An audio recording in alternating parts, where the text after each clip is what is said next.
Right মধ্যেই হবে। Point point point point করে এই পাশে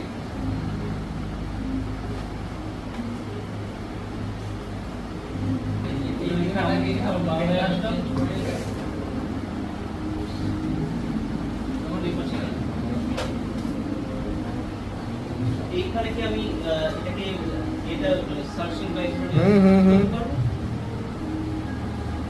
সেই অপশনটা তাহলে কোথায় দেখতে পাচ্ছি? আপনি স্ক্রিন স্প্লিট করে আপনি যাচ্ছেন অন্য আপনি ইউজ করবেন না একটা দশ আমি এটা গুগলে এটা এটা স্ক্রিন স্প্লিট না, এটা হচ্ছে আপনার ওই হোয়াইট বোর্ডের স্ক্রিন। হোয়াইট বোর্ডের বোর্ডটা দিতে পারে এটা হোয়াইট বোর্ডটা যেটার ভেতরে অ্যাপ্লিকেশন ছিল হোয়াইট বোর্ড, সেটাকে আপনি দিতে পারবেন। স্ক্রিন স্প্লিটের অপশন হবে না, তাতে সেক্ষেত্রে আপনার এইটা আমি চাইলে দুটোই পাশাপাশি রাখছি। দুটো রকম ভাবে হতে পারে। একটা আমি ম্যানুয়ালি